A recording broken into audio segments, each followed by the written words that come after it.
Hello everyone, you are very warm welcome to our channel of scandals. और guys, आज मैं आपके साथ एक वन शॉट एफएफ लेकर आई हूँ, किडनैप बाय अल्फा, जिसमें वांगशन एफएफ है, टॉप हमारा लवांगची है और बॉटम हमारा वेवोशन है। लवांगची एक अल्फा है, वेवोशन एक ओमेगा है। ये एक ओमेगा वर्स स्टोरी लाइन है जो मुझे रूही अफसाना ने बोला था, रिकमेंड की थी कि मैं उनके लिए लेकर आऊँ। तो चलिए, मैं ये स्टोरी उनके कहने पर लेकर आई हूँ। इस स्टोरी को स्टार्ट करते हैं। एक गाँव में लेन चिंगहनजुन और हमारे वी चांग से बहुत अच्छे दोस्त हुआ करते थे, बचपन से साथ रहते थे। और जो हमारे प्यारे वी चांग से थे ना, वो हमेशा से ही काफ़ी ज़्यादा गरीब घर से आते थे, जिसकी वजह से लोग उनके साथ अजीब सा व्यवहार करते थे। इसलिए उन्हें यहाँ पर झूठ बोलकर खुद को अमीर दिखाना, प्रिटेंड करना ज़्यादा पसंद आता था। तब उनकी मुलाकात एक अच्छे खासे घर के लेन चिंगहनजुन से होती है। वो लोग पढ़ाई में काफ़ी ज़्यादा हमेशा साथ रहे, कंपटीशन में रहे। वी चांग से कुछ भी करके पढ़ते थे और क्लास में फर्स्ट आते थे। पहले लेन चिंगहनजुन वहाँ पर फर्स्ट आया करते थे और फिर उनका रिकॉर्ड तोड़ते हुए वी चांग से आगे बढ़ने लगे। दोनों के बीच काफ़ी ज़्यादा अच्छी दोस्ती होने लगी और फिर धीमे धीमे वो दोनों दोस्त बड़े हुए। बड़े होने के बाद जब वो लोग कॉलेज में गए ना, तो वी चांग से को लेनी पसंद आने लगी थी, वी चांगसे को खांगसे सरन पसंद आने लगी थी।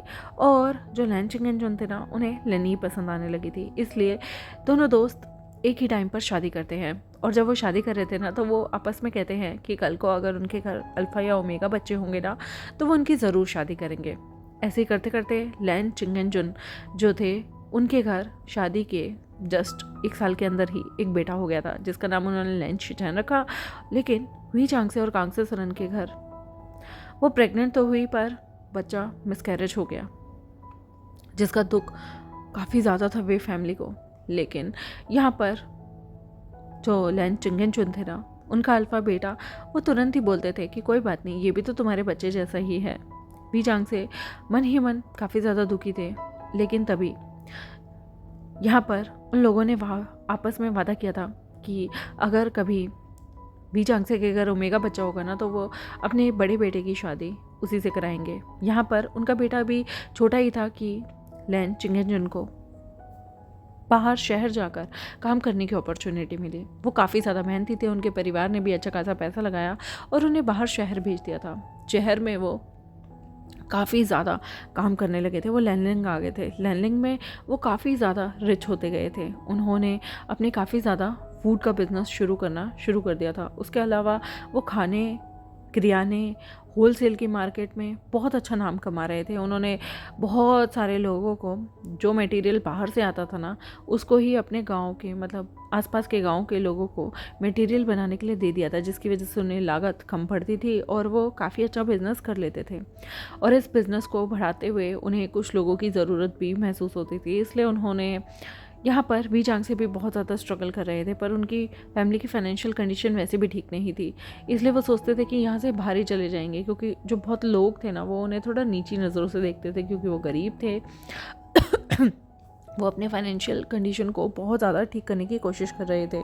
तब उन्हें लैन चिंगहनजुन एक दिन मिलने आते हैं और उन्हें अपने साथ बाहर शहर लैनलिंग के शहर में चलने के लिए न्योता देते हैं।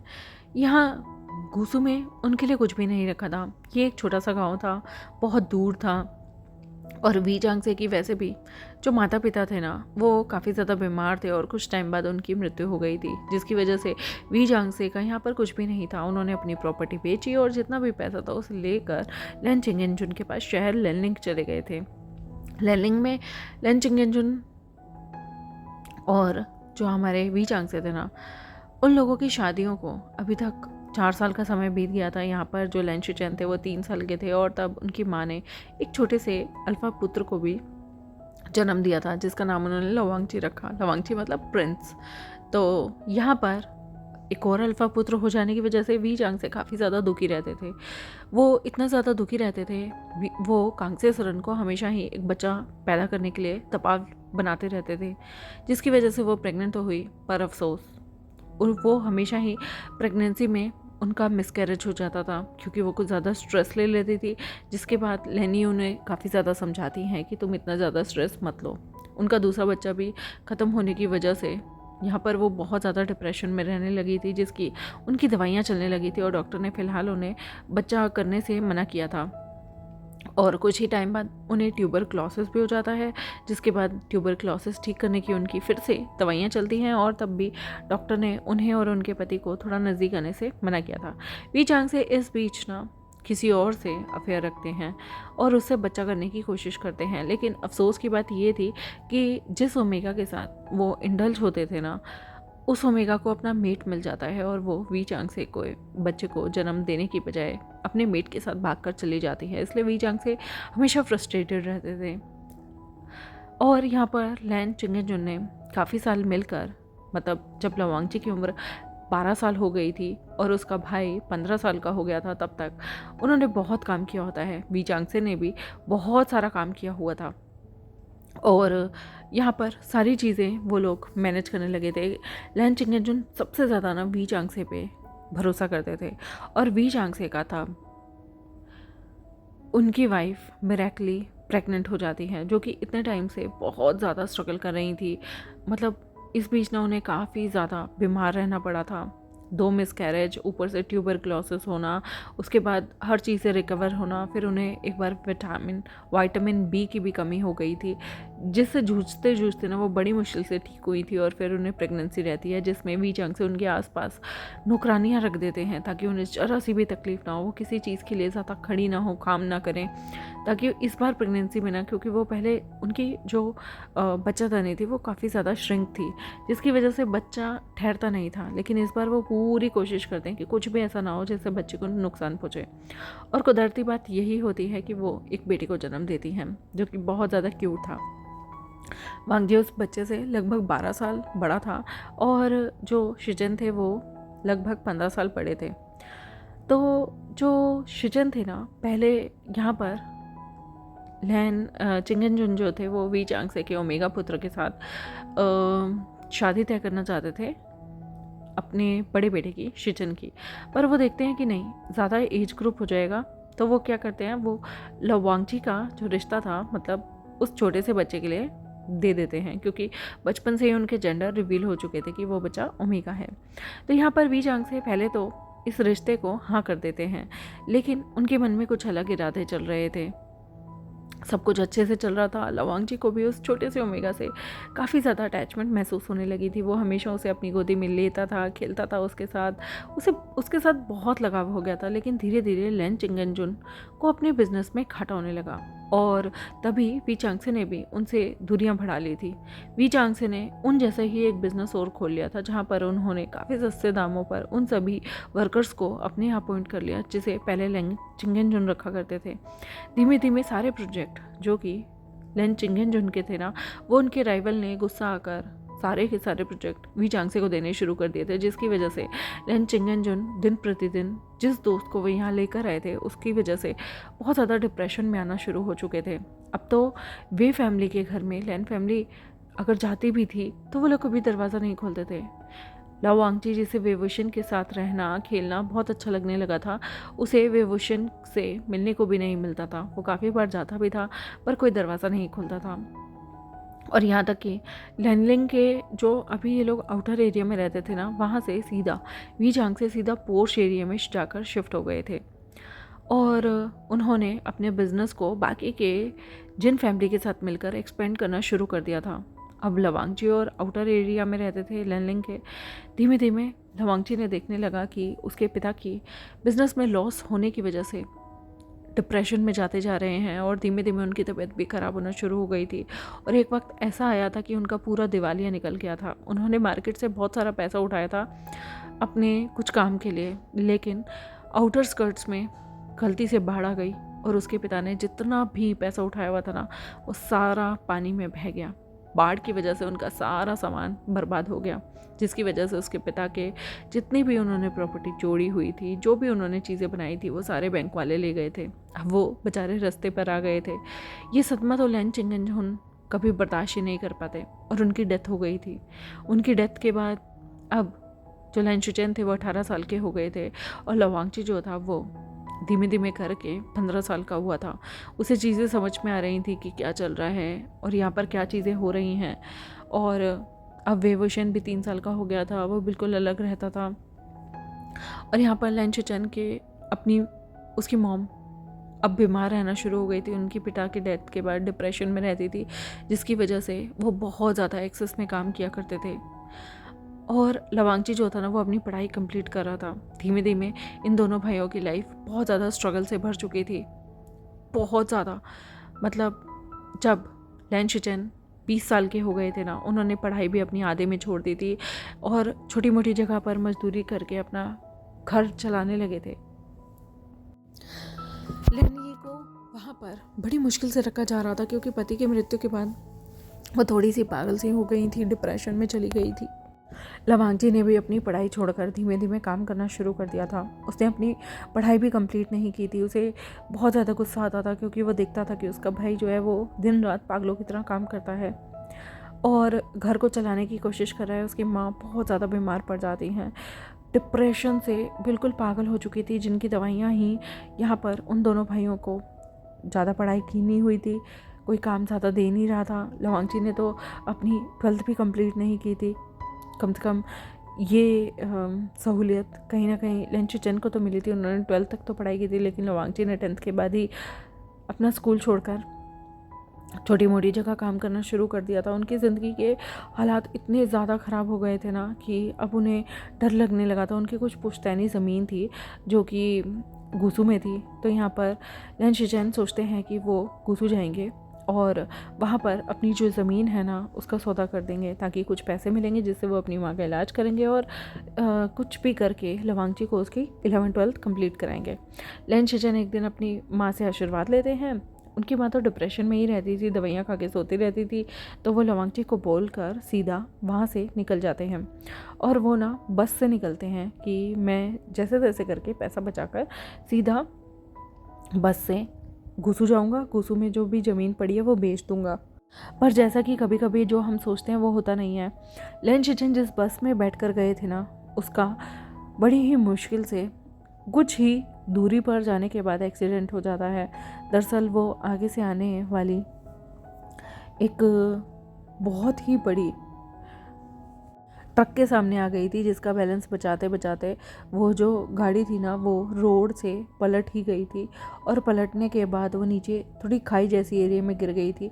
वो एरिया कम से कम ना उस जगह से 30 फुट नीचे था, जिसके बाद जब वो उस जगह में, उस खाई में जब वो गाड़ी गिरी ना, उसके बाद वो काफ़ी सारी पलटियाँ खाती गई, जिसके बाद उसके अंदर जितने भी लोग बैठे हुए थे वो बुरी तरीके से इंजर्ड हो गए थे। किसी की गर्दन की हड्डी टूट गई थी, किसी के पैर की हड्डी टूट गई थी, और बहुत सारे लोग गाड़ी में बैठे हुए 95% लोग मर चुके थे, जिनमें से लैनशिचन की भी ऑन द स्पॉट मृत्यु हो जाती है, क्योंकि उनके सिर में आके जो बसों के पाइप होते हैं वो बुरी तरीके से लगते हैं और वहाँ उनकी मृत्यु हो गई थी। ये खबर बहुत ही टाइम बाद ना लवांगची को पता चलती है, क्योंकि जब वो गांव फ़ोन करके पूछता है तो उसे पता चलता है कि उसका भाई वहाँ पहुँचा नहीं है। और थोड़े टाइम बाद टीवी में, रेडियो में न्यूज़ आने लगती है कि एक घमासान एक्सीडेंट हुआ है। और जब वो हॉस्पिटल जाता है पता करने की जो भी इंजर्ड लोग हैं वो कहाँ हैं, तो उसमें उसको उसके भाई की लाश दे दी जाती है। मतलब बहुत सारी लाशें दिखाई जाती हैं, जिनमें से वो अपने भाई को पहचान जाता है। वो बिल्कुल टूट जाता है, क्योंकि वो अभी बहुत ही ज़्यादा नादान था, बहुत ही छोटा था उम्र में, लगभग 17 साल उसकी उम्र होगी। और वो बिल्कुल टूट जाता है जब वो अपने भाई की डेड बॉडी अपने सामने देखता है। और अब वो जैसे तैसे करके उसे घर संभालना होता है, जिसमें वो अपनी मॉम को संभाले, वो अपने भाई को देखे क्या करे। तो वो अपने भाई को जैसे तैसे अग्नि देता है। उसका क्रियाक्रम का जो भी सीन था वो पूरे 10-15 दिन की चीज़ों को कंप्लीट करने के बाद वो अपनी मॉम को लेकर सीधा गुसू चला जाता है। गुसू में धीरे धीरे वो खेती बाड़ी कर कर ही अपना रोज़ का गुजारा करने लगता है। अब उसके मन में ना ही पढ़ाई का ख्याल था, ना ही कुछ, और उसे बहुत ज़्यादा अब लंदन जाने की भी इच्छा नहीं थी, दोबारा से कामयाब होने की भी इच्छा नहीं थी। वो जितना भी गुजर बसर करता था उसी में अपनी माँ की दवाइयाँ लाता था, और उसके सारे शौक़ भी मर गए थे। लेकिन उसके अंदर एक चीज़ थी, वो था बदला। उसे ऐसा लगता था कि वी चांगसे ने जो उसके पिता को धोखा दिया ना, उसके बाद उसके पिता कभी संभल नहीं पाए, उनकी मृत्यु हो गई, उसकी माँ पागल हो गई और उसका भाई भी मर गया। अगर उनकी इतनी बुरे हालात नहीं होते तो लैनशिचन कभी गुसू नहीं आते, और गुसू नहीं आते तो शायद उस बस में उस दिन उनका एक्सीडेंट नहीं होता और वो बच जाते। ये चीज़ लवांगची के दिल दिमाग पर बहुत ज़्यादा बहुत ज़्यादा गहरा असर कर चुकी थी, क्योंकि लवांग जी की मॉम की दिमागी हालत बहुत ख़राब थी। वो हर जगह कभी उनके पिता को ढूंढने निकल जाती थी, कभी उसके भाई को ढूंढने निकल जाती थी, कभी वो वांगची को शिशन बोलती थी, जिसकी वजह से वांगची को बहुत रोना आता था, बहुत ज़्यादा। और वो हर चीज़ का कसूरवार वी चांगसे को जान मानता था। और जब भी वो रेडियो टीवी कुछ भी गांव में ऑन करता था ना, वहाँ पर सिग्नल कैच होते थे, तो उसे पता चलता था कि वी चांगसे आज इसके साथ मीटिंग कर रहे हैं। वी चांगसे का बहुत बड़ा नाम हो चुका था लैनलिंग में, क्योंकि वो बड़े बड़े बिजनेसमैन के साथ मिलने लगे थे। एक छोटी सी फर्म का बंदा जिसने छोटी सी फर्म खोली हो, वो इतना ज़्यादा दूसरों की चापलूसियाँ कर कर के आगे बढ़ गया था। और यहाँ पर वी चांगसे जब अमीर हो गए थे ना, तो उन्होंने घर में वेवुशन को एक चीज़ समझाई कि गरीब लोगों से बात नहीं करनी चाहिए। गरीब लोग बेकार होते हैं, घटिया होते हैं, इसलिए हमेशा उन पे रूल करो। तुम्हें रूलर बन रहे हैं, तुम्हें लोगों पे रूल करना है, तुम्हें खुद को किसी से कम नहीं समझना है। इसलिए वे चांगसे जो था ना, उसने वेवुशन को हमेशा से सिखाया कि दूसरों गरीब लोगों को दबा कर रखो, गरीब लोगों से 10 हाथ की दूरी बना कर रखो, और गरीब लोग तुम्हारे सामने कुछ भी नहीं होते हैं। क्योंकि जब वो गरीब थे ना, उन्हें अपने गरीबपन से बहुत नफरत थी, इसलिए वो वेवुशन के मन में भी गरीबों के प्रति जहर घोलना शुरू कर देते हैं। इसलिए वेवुशन अपने घर के जो नौकर थे ना, उन्हें ढंग से ट्रीट नहीं करता था, उनके साथ बदतमीज़ी करता था, ज़बरदस्ती वो उसके आगे पीछे घूमते रहते थे, पर वो उन्हें की नाक में दम कर दिया करता था। क्योंकि ये सारी चीज़ें ना, ये सारे गुण माँ बाप सिखाते हैं, और वी चांगसे ने अपने बेटे के लिए हमेशा गलत ही राह चुनी थी, उसे गलत ही शिक्षा दे रहे थे। और वेवुशन, जो कि सही गलत जानता भी नहीं था, बच्चा था, उसे लगता था कि उसके पिता जो भी कर रहे हैं ना, परफेक्ट कर रहे हैं। और वो इसी नाजों से पला बड़ा था। वो अच्छे अच्छे अमीर बच्चों के स्कूल में जाता था, और वो कुछ किसी से खुद को कम नहीं समझता था। जैसे वहाँ पर बिलियनियर्स के बच्चे जाते थे, वहाँ पर वी चांगसे ने वेवुशन का भी एडमिशन कराया, ऐसी जगह, ऐसे स्कूल में, जिस एटमॉस्फेयर में उन्होंने सिर्फ यही सीखा कि रिच पीपल ही इस दुनिया को चलाते हैं, और रिच पीपल, पावरफुल पीपल ही इस दुनिया के लिए सबसे अच्छे हैं। और अगर कुछ गरीब मर जाते हैं, बुरे मतलब उनके साथ कोई हादसा भी हो जाता है, तो कोई फ़र्क नहीं पड़ता, क्योंकि गरीब तो इस दुनिया में स्ट्रगल करने के लिए आया है। ये सोच, ये मानसिकता के साथ वेवुशन आगे बढ़ रहा था। अब धीमे धीमे करके वो अपनी टीनेज एज में आता है। पहले वो 15 साल का होता है, और ऐसे करते करते उसकी स्कूलिंग कंप्लीट होती है, और वो 18 साल का हो चुका होता है। और यहाँ पर वेवुशन के जो पेरेंट्स थे ना, वो चाहते थे कि जो वेवुशन है ना, मतलब अभी उसकी एज कंप्लीट 18 नहीं हुई थी, अभी वो सिर्फ 17.5 साल का था जब वो अपनी ग्रेजुएशन के लिए तैयारी कर रहा था। तो यहाँ पर लैनलिंग के ही बहुत अच्छी यूनिवर्सिटी में एडमिशन लेने की उसकी बारी आ गई थी, लेकिन उसके पिता चाहते थे कि वो शंघाई जाके पढ़े। तो उसके पिता यहाँ से वेवुशन को शंघाई भेजने की पूरी कोशिश करते हैं, और वेवुशन पहले तो जाना नहीं चाहता था, पर उसके पिता समझाते हैं कि तुम अमीर हो, तुम्हें लैनलिंग से आगे बढ़ना होगा, तुम्हें शंघाई जाना होगा, शंघाई जाकर तुम यहाँ की कैपिटल सिटी में रूल कर सकते हो, और हम भी अपने बिजनेस को आगे बढ़ाना चाहते हैं। वेवुशन मान जाता है, अपने पिता के कहने पर शंघाई जाने के लिए तैयार हो जाता है। पर जब वो शंघाई जा रहा होता है ना, वो वहाँ से जाने के लिए एयरपोर्ट के लिए निकलता है, तभी उसे किसी ने उसके कंधे पर, जब वो एयरपोर्ट पे था, हाथ रखा, जिसकी वजह से जैसे ही वेवुशन पीछे मुड़ा, तभी किसी ने उसे कुछ सूंघा दिया, जिसकी वजह से वेवुशन एकदम बेहोश हो गया। उस इंसान ने उसे तुरंत ही अपनी बाहों में उठाया, और उसे वहाँ से उठाकर गाड़ी में कहीं और ले गया। फिर उसने गाड़ी को उधर से अलविदा कहते हुए, मतलब उस ड्राइवर को पैसे दिए, उसे जाने के लिए कहा, और फिर इस वेवुशन को तुरंत ही दूसरी गाड़ी में रखा, जो कि सामान लोड करने वाली होती है। वहाँ पर उसने वेवुशन को पहले उसके मुंह पे टेप लगाई, उसके हाथ पैरों को पीछे की तरफ बांधा हथकड़ियों से, और उसकी आंखों पर भी पट्टी बांधी, और फिर उसे फ्रूट बास्केटों के साथ ही वहाँ पर लिटा दिया था, और उसके ऊपर पूरा कपड़े ढक दिए थे। और फिर यहाँ पर इस इंसान ने तुरंत ही गाँव की तरफ इस जगह को मोड़ लिया था। वो गाँव कोई और नहीं बल्कि गुसुका था, और ये शख्स जिसने वेवुशन को किडनैप किया था, ये कोई और नहीं बल्कि लवांगची था। जी हाँ, वही लवांगची जिसके पेरेंट्स ने कभी इसी वेवुशन के साथ उसकी शादी तय की थी। लवांगची ये चीज़ जानता था कि उसके पेरेंट्स ने उसको पहले ही एक ओमेगा के लिए चुन लिया था, और वो कोई और नहीं बल्कि ये वेवुशन ही था। लेकिन आज उसके मन में ये कोई हमदर्दी नहीं थी, बल्कि उसके मन में गुस्सा था, रिवेंज था, अपने पिता, अपने भाई की मौत का बदला और अपनी माँ की ये बुरी कंडीशन का उसे बदला चाहिए था। इसलिए वो बेखौफ होकर इस इंसान को किडनैप करता है। यहाँ पर विजांगसे को लगता है कि उसका बेटा शंघई चला गया है और शंघई से उसके फ़ोन पे हमेशा विभूषण के नंबर से मैसेज भी आ जाते थे। क्योंकि विजांगसे ने कभी वहाँ जाकर देखा नहीं कि उनका बेटा क्या कर रहा है क्या नहीं, उन्हें कुछ भी नहीं पता कि वो वहाँ पहुँचा या नहीं पहुँचा। यहाँ पर लवांगची ने विभूषण को किडनैप करके गुसू में अपने घर ले आता है। अपनी फलों की टोकरी को जब वो निकाल रहा होता है ना, जब दिन में धूप में कोई भी बंदा नहीं होता, तो वो तुरंत ही विभूषण को अपने साथ अपने ही घर के ही पास वाली जगह जहाँ पर वो अनाज काट कर रखा करता था और बहुत सारी चीज़ों को भूसा भूसा वहाँ पर रखा करता था, उस जगह पर विभूषण को लाकर सीधा रख देता है। विभूषण जिसकी नींद जो थी वो वहाँ पर आने के बाद ही खुलती है। उसे भूख भी लगती है क्योंकि सुबह से वो भूखा था, सुबह से उसे पता ही नहीं वो कहाँ है, तो वो करने लगता है क्योंकि यहाँ पर वो बोल नहीं सकता था, उसके मुंह पे टेप लगी थी, उसके हाथ पैर बंधे हुए थे और वो कोशिश करता है आसपास की जगह को पहचानने की, पर उसे समझ में नहीं आता वो कहाँ आ गया है।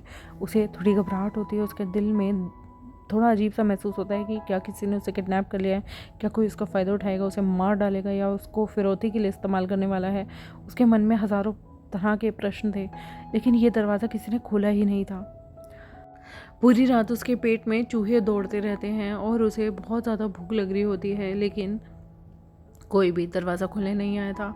वो यहाँ पर घास फूसों के बीच में आराम से लिटा हुआ था, पर उसे दर्द हो रहा था, उसे अपने हाथ खोलने थे। वो बहुत कोशिश करता है हिलने की, उन हथकड़ियों को तोड़ने की। उसके पैरों में भी कुछ हथकड़ियों जैसा ही लगा हुआ था, वो बंधा हुआ था और यहाँ पर वो पूरी कोशिश करता है, पर वो हार जाता है और इसी तरीके से एक ही पोजीशन में वो लेटा रहता है, जिसकी वजह से उसके हाथ अकड़ गए थे, उसके पूरे पैर अकड़ गए थे, लेकिन उसे समझ में नहीं आ रहा था वो आखिर कहाँ गया है। विभूषण पूरी रात अपने पिता को याद करने की कोशिश कर रहा था और वो अपने फ़ोन को भी चेक करता है, पर उसके पास फ़ोन नहीं था और पहले के बहुत ही बेकार से मोबाइल हुआ करते थे और यहाँ पर उसके पास भी सिर्फ ऐसा मोबाइल था जो कि कीपैड वाला हुआ करता था, इसलिए उसे कुछ भी समझ में नहीं आ रहा था वो क्या करे, कैसे खुद को यहाँ से इन किडनैपर्स के चुंगल से बचाए। कि तभी वो पूरी रात दरवाजे और इधर उधर देखने की कोशिश करता है। इस कमरे में ना ही कोई खिड़की खुली थी, ना ही कोई दरवाज़ा था, उसे कुछ भी नहीं पता वो कहाँ पे है, क्या है, किधर है। उसे भूसे चुभ रहे थे, उसे समझ नहीं आ रहा था वो कहाँ पे है। कि ऐसे करते करते सुबह हो जाती है और सुबह लगभग वो बेचारा ऐसे ही लेटा रहता है और सुबह के 9 बजे दरवाज़ा खुलता है। दरवाज़ा खुलने की वजह से यहाँ पर रोशनी आती है। विभूषण जो कि पूरी रात अंधेरे में यहाँ पर था, उसे उसकी आंखों को वो रोशनी अचानक से चुभने लगती है। वो जैसे जैसे मतलब उसकी ब्लाइंड फोल्ड उसकी आंखों पर था, पर उसे एहसास होता है कि यहाँ पर कुछ तो गड़बड़ है। और जैसे ही एक शख्स यहाँ पर आता है ना, तब उसकी अल्फ़ा फ्रेगरेंस यहाँ पर विभूषण को जाकर सीधा नाक में चुभती है और उसे एहसास होता है कि यहाँ पर कोई अल्फ़ा है। विभूषण करके कुछ भी बोलने की कोशिश करता है, पर वो कुछ बोल नहीं पाता, वो हिलता डुलता है कि तभी एक इंसान आकर उसकी आंखों पे से पट्टी हटा देता है। विभूषण आसपास देखता है तो उसे समझ में आता है कि वो कोई अजीब सी गोडाउन जैसी जगह पे है। तभी उसके पास आकर लवांगची मुस्कुराते हुए कहता है, हे ओमेगा, उठो बेबी, सुबह हो गई है और तुम्हें बहुत सारा काम भी करना है। तभी विभूषण उसे करता है तो वो विभूषण के मुंह से टेप भी हटा देता है।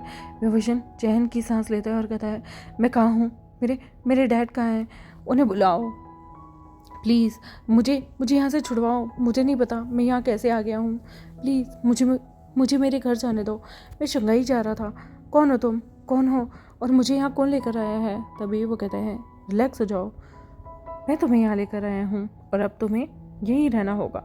विभूषण तुरंत ही गुस्से में उसे देखते हुए कहता है, क्या मतलब है यहीं रहना होगा? मैं अपने अगर एक बार पिता को कह दूंगा ना तो याद रखना वो तुम्हारी क्या हालत करेंगे। लवांगची उसका मुंह पकड़ कर कहता है, क्या हालत करेंगे तुम्हारे पिता? चिल्लाओ और बुलाओ अपने पिता को। कितनी भी तेज चिल्ला लोगे ना, यहाँ दूर दूर तक तुम्हें सुनने वाला कोई नहीं है। क्यों लवांगची ने ना काफ़ी ज़्यादा पैसे कमा लिए थे। अब उसकी उम्र 30 हो चुकी थी और उसके सामने ये इंसान जो उसे धमकी दे रहा है ना, वो पता भी नहीं लवांग जी ने आसपास की सारी ज़मीन काफ़ी एकड़ की खरीद ली थी। वो दिन रात मेहनत कर रहा था पिछले 13 सालों से, और उसने सब कुछ यहाँ पर जोड़ लिया था। वेवुशन यहाँ पर कितना भी चिल्ला ले, चीख ले, लेकिन दूर दूर तक उसे बचाने के लिए कोई नहीं आने वाला, क्योंकि यहाँ की आसपास की सारी ज़मीन लवांगची ने खरीद ली, जो कि 30 साल का है, और वेवुशन जो कि अभी उसके आसपास 17.5 साल का है। वेवुशन का मुंह पकड़कर लवांगची तुरंत ही उसकी आंखों में घूर कर अपनी आंखें दिखाता हुआ उसे कहता है कि तुम यहाँ पर एडजस्ट करना सीख जाओगे माई मेट, मेरे ओमेगा। तुम्हारी खुशबू बहुत अच्छी है, तुम्हारी खुशबू से ही पता चल रहा है कि तुम मेरे मेट हो। वेवुशन को भी आभास होता है कि शायद ये इंसान उसका मेट हो सकता है, पर अभी तक उसे हीट नहीं आई है, इसलिए उसे नहीं पता कि कौन उसका मेट होगा या नहीं। वो कुछ भी नहीं बोलता, वो गुस्से में कहता है मुझे यहाँ से जाने दो। लवांगची ने अब उसके बालों को पकड़ा और ज़ोर से खींचते हुए कहा बिल्कुल नहीं, अभी तो तुम्हें यहाँ पर बहुत सारा काम करना है। वेवुशन उसे गुस्से में देख कर कहता है तुम जैसे लूज़र्स, गरीब लोग सिर्फ लूज़र होते हैं, और तुम मुझसे काम करवाओगे। मेरे घर में मेरे नीचे कितने सारे नौकर चाकर काम करते हैं, पता भी है तुम्हें। लवांगची उसकी तरफ देखता है और गुस्से में उसे एक थप्पड़ लगा देता है और कहता है कि ओह, तुम सिखाओगे मुझे? लूज़र कह रहे हो तुम मुझे? तुम्हारे घटिया बाप से तो कहीं ज़्यादा अच्छा हूँ मैं। और हाँ, इस कमरे में बहुत सारा भूसा है, तुम्हें ये सारा भूसा काटना है, इसलिए मैं तुम्हारे हाथ खोल रहा हूँ, तुम्हारे पैर खोल रहा हूँ, चुपचाप काम करना। वो वेवुशन के पहले तो हाथों को खोलता है और वेवुशन उसे धक्का मार के भागने की कोशिश करता है कि गिर जाता है, क्योंकि उसके पैर भी बंधे हुए थे। फिर लवांगची उसके पैरों को खोलता है और वेवुशन अब यहाँ से तुरंत ही भागता हुआ बाहर जाता है। और जब वह बाहर जाता है तो वह देख कर हैरान था, आसपास दूर दूर तक बहुत बड़े बड़े खेत थे। वो आवाज़ भी लगाता है, ज़ोर ज़ोर से चिल्लाता भी है, पर यहाँ पर कोई नहीं आता कि लवांगची तभी पीछे से आता है और ज़ोर ज़ोर से हंसते हुए कहता है लगा लिया आवाज़, कर ली अपने मन की, यहाँ पर तुम्हारी मदद कोई भी नहीं करेगा, यहाँ पर तुम्हारी आवाज़ें सुनने वाला भी कोई नहीं है, तो चलो इस भूसे को काटो। वेवुशन के पेट में से भी आवाज़ें आ रही थी, तो वह तुरंत कहता है बिल्कुल भी नहीं, मैंने कल से कुछ भी नहीं खाया है, और मैं तुम्हारा कोई काम नहीं करूँगा। तभी लवांगची उसके पास आता है, उसके मुंह को भींचते हुए कहता है अगर तुमने काम नहीं किया ना, तो याद रहे तुम्हें खाना नहीं मिलेगा।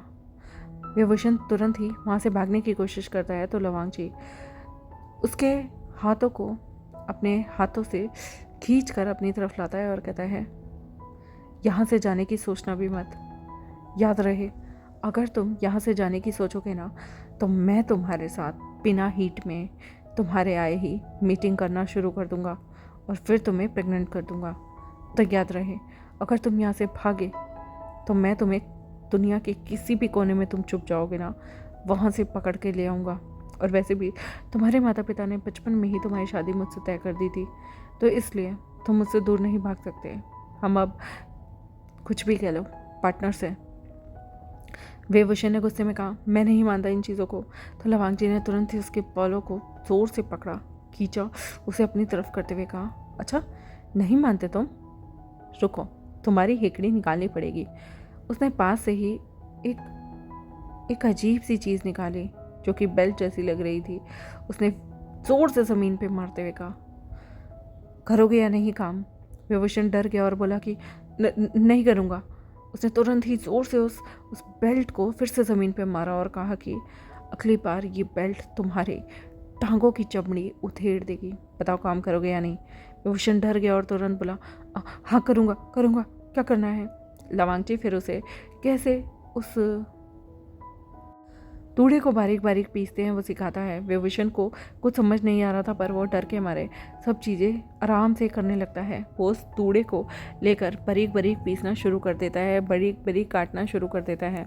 उसके बाद लवांगची उसे खेतों में काम करने के लिए कहता है। वेवुशन ने कुछ भी नहीं खाया हुआ था, लेकिन लवांगची तुरंत ही उसके पीछे ज़ोर से अपनी बेल्ट लेकर आ गया था, जिसकी वजह से डरते डरते वो जो भी विभूषण से काम कहता है वो करता है।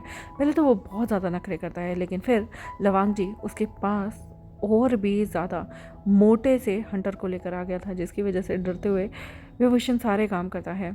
और फिर लवांग जी उसे खाने के लिए सिर्फ आधी सी रोटी, वो भी प्याज के साथ देता है। विभूषण चिल्लाता है कि मुझे खाना नहीं खाना, मुझे प्रॉपर खाना चाहिए। मेरे घर में 4 से 5 तरह की डिश बनती थी, उसके अलावा सूप भी मिलता था, उसके अलावा मीठा भी खाने को मिलता था। मुझे ढंग से खाना चाहिए। लेकिन लवांग जी साफ कहता है, ये खाना खाना है तो खाओ, वरना तुम्हें खाना नहीं मिलेगा। लवांग जी ने विभूषण की हालत देखी, फिर उसने विभूषण की थाली में एक रोटी और डाल दी। कहा कि ये 1.5 रोटी खा लो, प्याज के साथ, नमक के साथ। लेकिन विभूषण ना गुस्से में आकर उस रोटी को फेंक देता है और कहता है, मैं नहीं खाता। उसने उस थाली को भी ज़ोर से फेंक दिया था। लवांग जी ने कहा, ठीक है, तुमने अन्न का अनादर किया है ना, इस रोटी को उठाकर तुमने नहीं खाया तो मेरा नाम बदल देना। वो विभूषण को खींच कर लेके जाता है और उसको गोडाउन में बंद कर देता है। यहाँ तक कि उसने विभूषण के हाथों को भी पीछे बांध दिया था और गुस्से में उसके पैरों को भी बांध दिया था। विभूषण अब बहुत ही ज़्यादा अनकम्फर्टेबल तरीके से वहाँ पर बैठा हुआ था, क्योंकि उसके हाथ बंधे हुए थे और वो चिल्लाता रहता है, मुझे भूख लगी है, मुझे खाना दो। लेकिन लवांग जी बिल्कुल नहीं सुनता उसकी। रात होने तक उसे खाना नहीं मिलता और उसने खाना पिछले सुबह ही खाया था, जो अपने घर से नाश्ता करके निकला था, क्योंकि उसके बाद तो उसका किडनैप हो गया और अभी तक खाना नहीं मिला। विभूषण को रोना आ रहा था। अब लवांग जी रात में आकर उसके हाथों को खोल देता है, पैरों को भी खोल देता है। अब विभूषण यहाँ पर उसे कहता है, मुझे भूख लगी है। लवांग जी वही जो दिन में उसने खाना फेंका था ना, वही लाकर उसके सामने रखता है और कहता है, ये खाना है तो खाओ, वरना मैं जा रहा हूँ। विभूषण कहता है, कभी नहीं खाऊंगा। लवांग जी उसके पास उस खाने को, यानी कि वही 1.5 रोटी और प्याज को छोड़कर चला जाता है। विभूषण को बहुत भूख लगती है। वो मन में सोचता है वो नहीं खाएगा, लेकिन उसके पेट में गुड़गुड़ की आवाज़ आती है, उससे रहा नहीं जाता और वो उस मिट्टी लगी रोटी को ही ज़ोर ज़ोर से खाता है और रोने लगता है, क्योंकि सच में उसे अपने घर की याद आ रही थी। घर में वो कितने नखरे दिखाता था कि मुझे ये खाना नहीं खाना, मुझे वो नहीं खाना, मुझे ये नहीं खाना। 10 तरह की डिशेस बनवा कर फेंक देता था, लेकिन यहाँ लवांग जी उसे ढंग से खाना भी नहीं देता। उसको रोना आता है, अपनी माँ की याद आती है, अपने पिता का प्यार याद आता है। अगली सुबह वो बेचारा ये सब खा के वहीं ज़मीन पे ही सो गया था। उसे चादर भी नहीं मिली थी, सराहना भी नहीं मिला था। उसे अपना सॉफ्ट बेड याद आ रहा था जिस पे वो सोया करता था। उसके पिता ने उसके लिए बेस्ट से बेस्ट चीज़ लाकर घर में रखी हुई थी। और यहाँ पर वो अपने कपड़ों को देखता है जो कि मैले हो गए हैं और उसने 2 दिन से पहने हुए हैं। वो सुबह उठता है और फिर फ्रेश होने के लिए जगह ढूंढ रहा होता है। वो सोचता है कि वो बाथरूम कैसे जाएगा, लेकिन लवांग जी उसे साफ कह देता है, जाओ खेतों में जाके कर लो। विभूषण कहता है, तुम पागल हो गए हो, मैं खेतों में क्यों जाऊंगा। लवांग जी उसे कहता है, जाना है खुले में करना है तो ठीक है, नहीं तो भूल जाओ। विभूषण को बहुत गुस्सा आता है, पर उसे फ्रेश तो होना ही था ना। वो खुद को कितनी देर रोक लेगा, इसलिए वो उसी गोडाउन के पीछे वाली जगह पर जाकर खुद को हल्का कर लेता है।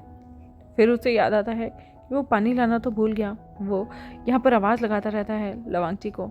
लवांग जी उसके लिए सिर्फ 1 लोटा पानी लाता है और कहता है, इसी से तुम्हें गुजारा करना होगा। विभूषण को बहुत गुस्सा आता है, बहुत ज़्यादा, लेकिन वो बेचारा कुछ कर नहीं सकता था। वो जैसे तैसे लवांग जी जो उसके लिए करता था वही करता था।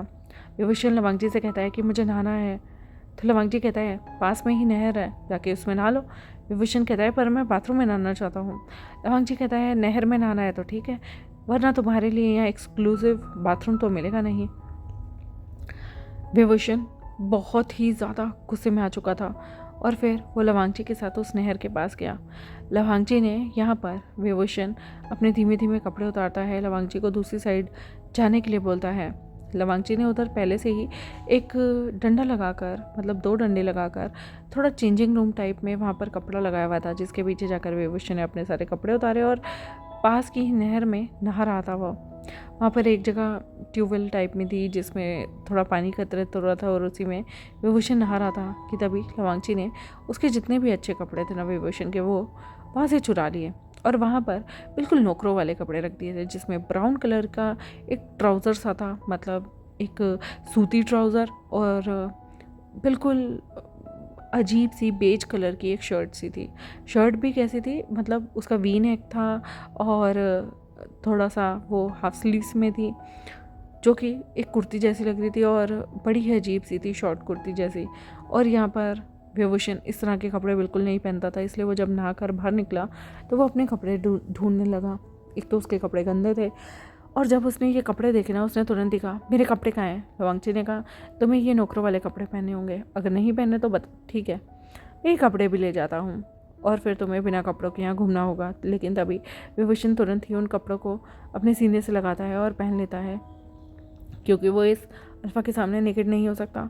पर उसको यहाँ अंडरवेयर नहीं मिल रहा था, तो उसने कहा अंडरवेयर और बनियान। लवांगची ने कहा ये कपड़े पहनने हैं तो पहनो, वरना भूल जाओ, लाओ ये भी मैं ले जाता हूँ। लेकिन विभूषण ने तुरंत ही वो पजामा सा पहना, ऊपर वो अजीब सा कुर्ता टाइप में पहना जो कि हाफ कुर्ता था, और उसके बाद काम करने के लिए आगे आ गया था। लवांगची ने आज उसे कहा तुम्हें यहाँ पर और कुछ नहीं करना, चलो मेरे साथ। वो उसे यहाँ से थोड़ी सी दूर पर बहुत सारी भैंसें बंधी हुई थी।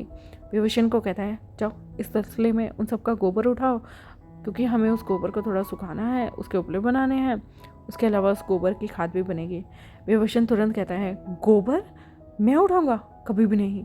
लेकिन लवांगची तुरंत ही अपना हंटर दिखाता है और कहता है अगर तुम गोबर नहीं उठाओगे तो अपने शरीर पर कोड़े खाने के लिए तैयार रहना, एक नहीं दो नहीं बल्कि 100 कोड़े। ये सुनते ही विभूषण अपनी नाक को जैसे तैसे बंद करता है और तसला उठाता है, और तुरंत ही जाकर वो कहता है मैं गोबर कैसे उठाऊं। लवांगची कहता है हाथ से। विभूषण कहता है बिल्कुल नहीं, हाथ से नहीं उठाऊंगा। लवांगची फिर उसे उठाने के लिए कुछ प्लास्टिक का कंटेनर दे देता है, जिससे विभूषण वो गोबर को उठाता है, तसले में रखता है और उसे उठाकर पास की ही जगह पर कुछ घेरने जाता है, और कुछ जो सूखा गोबर था उसके लवांगची उसे उपले बनाना सिखाता है। और विभूषण को बहुत गुस्सा आता है, उसे बदबू आ रही थी, उसको घिन आ रही थी, लेकिन लवांगची उससे सारे काम करवा रहा था। और विभूषण की आंखों से आंसू भी गिर रहे थे, लेकिन लवांगची को कुछ भी फर्क नहीं पड़ रहा था। वो कहता है ठीक से काम करो, और अगर तुम रोगे तो याद रखना तुम्हारी आंखों से एक भी आंसू गिरेगा मैं तुम्हें आज रात खाना नहीं दूंगा। विभूषण जिसने सुबह से नाश्ता नहीं किया, दोपहर में खाना नहीं खाया, रात में वो भूखा कैसे रह सकता था, इसलिए वो कुछ नहीं बोलता, चुपचाप वो सारा काम करता है जो लवांगची उसे दे रहा था। शाम तक उसने बहुत सारे उपले बनाए थे, उसके कपड़े और उसके पास से भी गंदी सी गोबर वाली बदबू आ रही थी। उसके हाथ धुलाने के बाद वो वांगची से कहता है मुझे दूसरे कपड़े दे दो, इनमें से बदबू आ रही है। लेकिन वांगची उसे तुरंत कहता है मेरे सामने नखरे करना बंद करो। वांगची वहाँ पर ही अपने लिए रोटी बनाकर खा चुका था जब तक विभूषण उपले बना रहा था, और फिर वो विभूषण को भी 2 रोटी देता है, और इस बार उसने मिर्च का अचार के साथ उसे खाने के लिए दे दी थी। विभूषण भुखड़ों की तरह उस 2 रोटी पर टूट पड़ता है। आज से पहले शायद उसने कभी खाने को इतने चाव से नहीं खाया होगा जितना आज उसे भूख लग रही थी। वो उन 2 रोटियों को खाता है, उसकी आंखों से आंसू निकल रहे थे, उसे अपनी माँ के हाथों से बने हुए पकवान याद आ रहे थे। कितनी डिलीशियस चीज़ें उसकी माँ कभी कभी उसके लिए बनाया करती थी, और बाकी के टाइम नौकरानी उसके लिए उसकी ज़िद्द से मतलब वो चीज़ें बनवा भी लेता था, खाता भी नहीं था, और उसके लिए क्या क्या हाजिर नहीं होता था। टेबल भरी होती थी, फ्रूट्स होते थे कितने तरीके के, और यहाँ उसे एक मिर्च के सूखे अचार के साथ खाना पड़ रहा है। वो सब चीज़ें खाता है, पानी भर के पीता है, और फिर वॉशरूम भी जाता है, मतलब खुले में ही बाथरूम करने जाता है, और उसके बाद आकर लवांगची उसे उसी गोडाउन में बंद कर देता है। विभूषण सोचता है कि कल तो वो यहाँ से भागने की पूरी कोशिश करेगा। वो मन बना चुका था कि वो यहाँ से भाग जाएगा, लेकिन जैसे ही वो सुबह उठा, लवांगची ने दरवाज़ा खोला तो उसने तुरंत ही कहा जल्दी आओ, तुम्हारे लिए काम रखा है। विभूषण उठकर वहाँ से जाता है तो लवांगची ने उसके लिए ढेर सारे कपड़े रखे हुए थे, जिसमें चादरें थी, न जाने क्या क्या चीज़ें थी। ऐसा लग रहा था जैसे वो पूरे एक गांव से कपड़े धोने के लिए ले आया हो। उसने विभूषण को कुछ सर्फ दिया, पानी दिया, और उसे नहर के पास ले गया कि अब कपड़े धो। विभूषण बेचारा कपड़ों को धोता है, उसे भूख लग रही थी। उसने लवांगची को कहा कि मुझे भूख लग रही है। लवांगची ने कहा कि अगर तुम आज ढंग से काम करोगे तो तुम्हें खाली अचार नहीं मिलेगा, तुम्हें खाना मिलेगा ढंग से। वो विभूषण से ढेर सारे कपड़े धुलवाता है। उसके बाद विभूषण को भी पसीने आ रहे थे। वो लवांगची से नहर में नहाने की गुहार लगाता है। लवांगची उसे कहता है ठीक है। विभूषण नहाता है, अपने भी कपड़े मतलब नहाने के बाद लवांगची ने उसे फिर से एक नौकरों वाला पेयर ही पहनने को दे दिया था। और विभूषण पुराने वाले कपड़ों को भी धोकर सुखा देता है और फिर पूरे दिन वो कपड़े सूखते रहते हैं।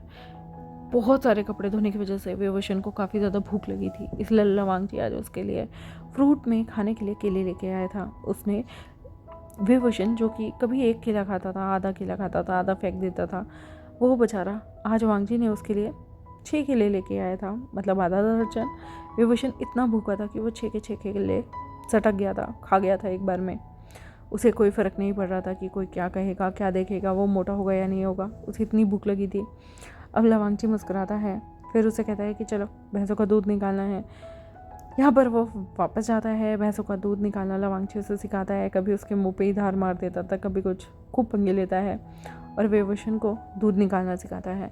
और फिर वो विभूषण को कहता है कि दूध उबालने के बाद तुम भी चाहो तो एक गिलास पी सकते हो। आज दिन तक विभूषण ने कभी गर्म दूध को देखकर हमेशा मुंह बनाया है, लेकिन ये ताज़ा ताज़ा गाढ़ा गाढ़ा दूध देकर वो एक गिलास वांग जी उसे गर्म करके देता है तो वह तुरंत ही पी जाता है, क्योंकि प्रॉपर 2 दिन से उसे ढंग का मील नहीं मिल रहा था। ऐसे करते करते लवांग जी अब उससे सारे काम करवाने लगा था। विभूषण अब धीमे धीमे करके लवांग जी जो भी उससे कहता, हालांकि उसने 2-3 बार भागने की कोशिश की थी। भागने की कोशिश करने की वजह से लवांग जी ने उसे एक दिन पूरा दिन अंधेरे कमरे में, अंधेरे गोडाउन में बंद रखा। उसके हाथ पैर भी बांध दिए थे, जिसकी वजह से उसे बहुत ज़्यादा तकलीफ़ भी हो रही थी और तो उसे खाने के लिए कुछ भी नहीं दिया था। और इसलिए विभूषण जानता था वो यहाँ से भाग कर नहीं जा सकता, क्योंकि अगर वो यहाँ से भाग कर जाएगा ना तो लवांग जी उसे फिर से किडनैप करके यहीं रख लेगा। वो यहाँ से जा ही नहीं पाता था, क्योंकि उसे कोई रास्ता ही नहीं मिल रहा था, वो कहाँ जाए कहाँ नहीं। आसपास सिर्फ जंगल जंगल से ही थे जहाँ पर वो गुम हो जाता था। ये कौन सी आइसोलेटेड सी जगह है जहाँ पर वांग जी उसे लेकर आया है, उसे नहीं पता। धीमे धीमे करके विभूषण का एक दिन 18वां बर्थडे होता है।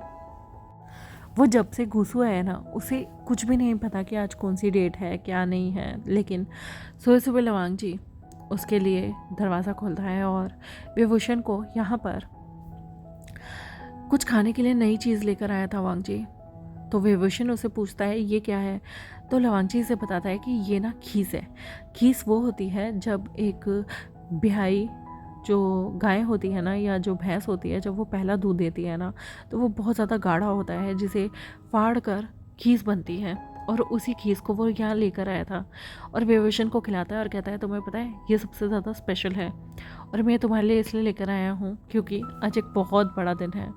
विभूषण तुरंत ही कहता है अच्छा ऐसा कौन सा बड़ा दिन है। तो लवांग जी उसे बताता है कि आज तुम्हारा 18वां बर्थडे है। विभूषण एकदम शॉक्ड हो गया था, क्योंकि उसे तो यहाँ आने के बाद दिन रात कुछ नहीं पता। उसे नहीं पता कि वो कितने दिनों से यहाँ पर है या उसे कितना टाइम हो गया है। और तब उसे एहसास होता है कि शायद पिछले 6 महीने से वो लवांग जी के साथ रह रहा है। लवांग जी उसे हर दिन ऐसे ही काम करवाता था। कभी उसे चूल्हे पे खाना बनाने के लिए कहता था, कभी उसे भैंसों का गोबर उठवाता था, कभी उसे खेतों में काम करवाता था, कभी उससे ढेर सारे कपड़े धुलवाता था और कभी कभी दूध भैंसों का निकलवाया करता था। और ऐसे करते करते वो विभूषण से बहुत सारे काम करवाने लगा था। फिर उसे चूल्हे पे खाना भी बनवाने लगा था। विभूषण स्टार्टिंग में तो उसके हाथ जल जाते थे, लेकिन लवांग जी उसे बिल्कुल भी रहम नहीं दिखाता था, बल्कि एक स्ट्रिक्ट टीचर की तरह ही उसके पीछे लग जाता था। विभूषण अब धीमे धीमे लवांग जी को प्लीज़ करने के लिए सारे काम करने शुरू कर चुका था, क्योंकि उसे ऐसा लगता था कि अगर वो नहीं करेगा तो लवांग जी उसे पीटेगा, उसे लैशेस लगाएगा। लेकिन ऐसा कुछ नहीं था। लवांग जी ने आज दिन तक उस पर कभी हाथ नहीं उठाया था। विभूषण उस खीस को खाते हुए बहुत इमोशनल महसूस करता है, क्योंकि जब भी उसका बर्थडे होता था ना, तो उसकी माँ ना नौकरानियों से कह के ना जाने कितने अच्छे से उनके घर को सजवाया करती थी। और ये 18वां बर्थडे तो उसने सोचा हुआ था कि जब 18 साल का हो जाएगा, उसकी शादी की एक एज, मतलब लीगल एज को वो टच करेगा ना, और जब उसकी पहली हीट आएगी ना, तो वो अपने घर में सबसे पहले तो बहुत बड़ी पार्टी देगा 18वें बर्थडे पे। वो अपने सारे दोस्तों को बुलाएगा, जितने भी उसके रिच दोस्त हैं, जितने भी वो अच्छे कॉलेज स्कूल में पढ़ता था, और फिर वो अपने कॉलेज के दोस्तों को भी बुलाएगा और ग्रैंड पार्टी देगा, जहाँ पर सभी लोग उसके लिए तालियां बजाएंगे, उसके लिए पूरा इवेंट ऑर्गेनाइज होगा। लेकिन यहाँ क्या, यहाँ इस गांव में उसे विश करने वाला भी कोई इंसान नहीं था, सिर्फ लवांग जी को उसका बर्थडे पड़ता था। और तो और यहाँ पर उसे एक खीस खाने को मिल रही है, जबकि बर्थडे वाले दिन सुबह सुबह उसकी माँ खीर बनाया करती थी और ना जाने कितनी सारी चीज़ों के साथ उसे सुबह विश किया जाता था। यहाँ उसकी आंखों में आंसू आते हैं कि दिन बदलते हुए देर नहीं लगती। और लवांगची फिर से उसे 1 मिनट की भी छुट्टी नहीं देता। सुबह नहाने के लिए ले जाता है और उसके बाद विभूषण से घर का सारा काम करवाता है। वो विभूषण को अपने पास के ही घर में लेके जाता है, जहाँ पर वो मिट्टी से उस पूरे घर को लिपवाता है। विभूषण बेचारा अपने बर्थडे वाले दिन पूरा गीली मिट्टी से लवांगची के घर को लीप रहा था। फिर उसके बाद वो विभूषण से भैंसों का दूध निकलवाता है, उनका गोबर इकट्ठा करवाता है और उसके बाद उसे खाना बनाने के लिए दोपहर में लेकर जाता है। ऐसा नहीं था कि लवांगची काम नहीं करता था, लवांगची भी विभूषण की काम में मदद करता था, लेकिन सारा काम वो हार्ड वर्क लवांगची विभूषण से कराता था। अब विभूषण को लवांगची ने 2 टाइम खाना खाने के लिए हाँ भर दी थी, एक तो दोपहर में और एक रात में। विभूषण लवांगची के लिए यहाँ खाना बनाता है। उसने पिछले काफ़ी टाइम से, काफ़ी महीनों से काम करते हुए, यानी कि 6 महीने से काम करते हुए कुछ सब्जियाँ बनानी भी सीख ली थी। वांगजी ने जानबूझकर उसे खाने में घी की सब्जी बनाने के लिए आज लेकर आया हुआ था। विभूषण सड़ जाता है, आज उसका बर्थडे है लेकिन उसे घिया खाने को मिल रहा था। वो घी की सब्जी बनाता है, वो और वांगजी खाते हैं, लेकिन विभूषण की आंखों से आंसू आ रहे थे। लवांगची तब भी उसे ध्यान नहीं देता और वो तुरंत ही कहता है, आज तुम 18 साल के हो गए हो ना, मैं तुम्हारे लिए कुछ पेपर्स लेकर आया हूँ, तुम्हें उससे साइन करना होगा। विभूषण तुरंत ही कहता है, किस तरह के पेपर? लवांगची उसे कहता है कि हमारी शादी के, मैं 30 का हो गया हूँ और तुम 18 के हो गए हो, तो अब हमें शादी कर लेनी चाहिए। विभूषण तुरंत कहता है, शादी? कैसी शादी? कौन सी शादी? और मैं तुम जैसे बड़े इंसान से शादी क्यों करूँगा?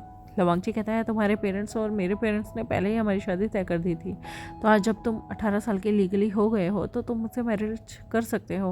विभूषण तुरंत ही कह देता है, मैं तुमसे शादी क्यों करूँगा? मेरा एक अच्छा अल्फा होगा, अमीर। उसके बावजूद तुम्हें लगता है कि मैं तुम जैसे फटीचर के साथ शादी करूँगा? मेरे पेरेंट्स को पता चलने दो, वो मुझे यहाँ आके ढूंढेंगे और मुझे यहाँ से ले जाएंगे।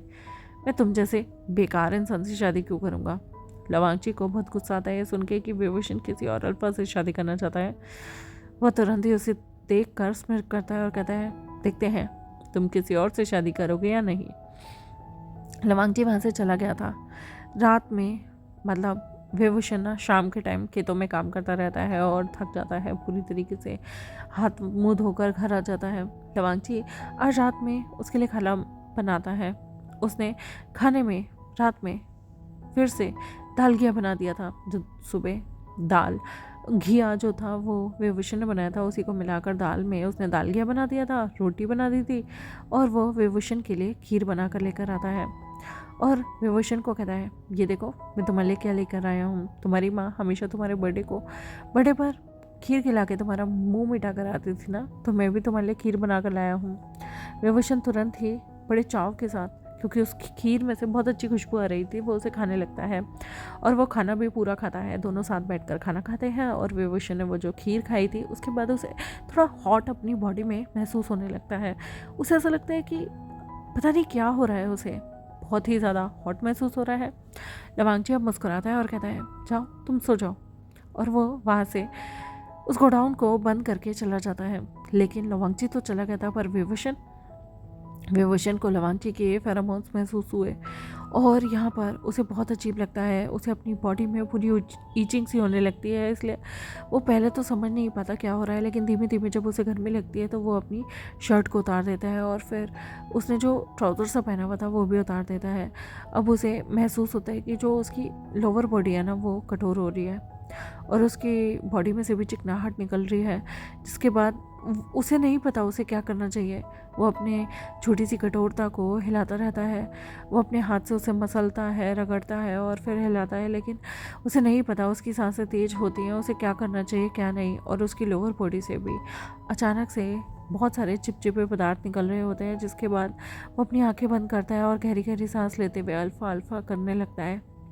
और यहाँ से अचानक से गोडाउन का दरवाज़ा खुलता है और एक शख्स वहाँ पर सिर्फ ट्राउज़र में चलते हुए आ रहा था, जिसके अल्फ़ा फेरोमोन्स बहुत ज़्यादा इस जगह को टॉक्सिक बना रहे थे। वो दरवाज़ा बंद हो गया था अंधेरे में। विभूषण को कुछ भी नहीं पता क्या हो रहा है और यहाँ पर वो गहरी गहरी सांस लेते हुए कहता है, अल्फ़ा अल्फ़ा। तभी एक शख्स उसके पास आता है और उसके होठों पर अपने होठ रखकर किस करना शुरू कर देता है। विभूषण की आंखें एकदम से बंद हो गई थी, वो गहराई में डूब गया था। ये चुंबन काफ़ी ज़्यादा गहरा होता है और दोनों काफ़ी देर तक किस करते हैं। और तभी वो शख्स विभूषण के जो लोअर बॉडी थी, उसकी कठोरता थी, उसे आराम से अपने हाथों से हिलाने लगता है, मसलने लगता है, जिसकी वजह से विभूषण का लव जूस उसकी बॉडी पर ही अचानक से निकल जाता है। विभूषण की लोअर बॉडी पर बहुत सारा चिपचिपा पदार्थ निकल रहा था, इसलिए उस जगह के छेद में भी वल्फा अपनी 1 या 2 फिंगर से आराम से अंदर बाहर करते हुए ओमेगा को प्रिपेयर करना शुरू कर देता है, जिसकी वजह से ओमेगा की मैनिंग की आवाज़ें काफ़ी ज़्यादा निकल रही थी। वो करहरा रहा था, वो कुछ चीज़ों को पकड़ना चाहता था। उसने यहाँ पर अल्फ़ा की थाइस को ही कस कर पकड़ लिया था। जब वो अल्फ़ा उसे प्रिपेयर कर रहा था, वो झटपटा रहा था, वो गहरी गहरी सांस ले रहा था, लेकिन ये अल्फ़ा उसकी बॉडी के साथ खेल रहा था। एक हाथ से उसके निपल को पिंच कर रहा था और दूसरे हाथ से उसे इसी तरीके से प्रिपेयर कर रहा था, जिसकी वजह से ओमेगा के मुंह से वायरिंग यानी कि करहराने की आवाज़ें ऐसी ज़्यादा निकल रही थी, ऐसी ज़्यादा निकल रही थी, उसकी आंखें बंद हो रही थी। वो एकदम तत्पर था। तभी वो चिल्लाता है और कहता है, alpha I want you, alpha please. तभी धीमे से लवांगची उसके पास आता है और कहता है, याद रखना, तुमने मुझसे रिक्वेस्ट कर रहे हो ये सब करने की, हाँ, तो याद रहे मैंने तुम्हारा फ़ायदा नहीं उठाया, बल्कि तुम मुझे अपने लिए इस्तेमाल करवाना चाहते हो। तुम चाहते हो कि मैं तुम्हारा इस्तेमाल करूँ, तो मैं अपने ओमेगा की बातों को कैसे टाल सकता हूँ, है ना डार्लिंग। वो विभूषण के बालों को उसके कान के पीछे करता है और उसके नेक पे किस करने लगता है। धीमे धीमे वो उसके नेक से शोल्डर पर किस करता है और उसके बाद उसके एक एक निपल को आराम से लेकर सकना शुरू कर देता है। और उसके बाद वो बड़े ही प्यार से उसके निपल को अपने मुंह से निकालता है और फिर दूसरे निपल पर हमला कर देता है। और वो अपने हाथ से ओमेगा को अभी भी प्रिपेयर कर रहा था। ओमेगा ने अपनी टांगों को खोलकर अल्फ़ा की कमर की तरफ बांध दिया था और अब भी वो मैनिंग कर रहे जा रहा था।